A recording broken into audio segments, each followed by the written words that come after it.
തിരുവനന്തപുരം മംഗലപുരത്ത് ഗവർണർക്ക് നേരെ കരിങ്കൊടി പ്രതിഷേധമുണ്ടായിരിക്കുന്നു. SFI DYFI പ്രവർത്തകരാണ് പ്രതിഷേധവുമായി എത്തിയത്. പ്രതിഷേധിച്ച 12 SFI DYFI പ്രവർത്തകരെ മംഗലപുരം പോലീസ് കസ്റ്റഡിയിലെടുത്തിട്ടുണ്ട്.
അനന്തകൃഷ്ണൻ വാർത്തയുടെ വിവരങ്ങളുമായി ചേരുന്നുണ്ട്. അനന്തൻ, കഴിഞ്ഞ ദിവസം തൃശ്ശൂരിലുണ്ടായ പ്രതിഷേധത്തിൽ കണ്ണൂരിലേക്ക് വരുന്ന സമയത്തുണ്ടായ പ്രതിഷേധത്തിൽ ഗവർണർ റോഡിലേക്ക് ഇറങ്ങിയിരുന്നു. ഇന്നിപ്പോൾ മംഗലപുരത്തെ പ്രതിഷേധം എങ്ങനെയായിരുന്നു? വാഹനത്തിന് അടുത്തേക്ക് എത്തിയാണോ പ്രതിഷേധക്കാർ മുദ്രാവാക്യം മുഴക്കിയത്? ആരിഫ് മുഹമ്മദ് ഖാനെതിരെയുള്ള SFIയുടെ പ്രതിഷേധം തുടരുകയാണ്. ഇന്ന് ദേശീയപാത വഴി ഗവർണറുടെ വാഹനവ്യൂഹം സഞ്ചരിക്കുമ്പോഴാണ് SFIയുടെ പ്രതിഷേധമുണ്ടായത്.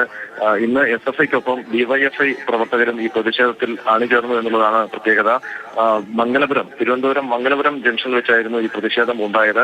ഗവർണർ ഇതുവഴി കടന്നു പോകുന്നത് കൊണ്ട് പോലീസ് മുൻകരുതൽ ഒരുക്കിയിരുന്നു. അവിടെ പ്രതിഷേധത്തിനുള്ള ഒരു സാധ്യത പോലീസ് മുന്നിൽ കണ്ടിരുന്നു. അതിന്റെ അടിസ്ഥാനത്തിൽ നടത്തിയ പരിശോധനയിൽ SFI ജില്ലാ പ്രസിഡന്റ് ജയകൃഷ്ണൻ അടക്കം 4 പേരെ, അവിടെ ഈ കരിങ്കൊടി കാണിക്കാൻ കാത്തുനിന്ന പ്രവർത്തകരെ 4 പേരെ പോലീസ് നേരത്തെ തന്നെ കസ്റ്റഡിയിലെടുത്ത് അവിടെ നിന്ന് നീക്കം ചെയ്തിരുന്നു.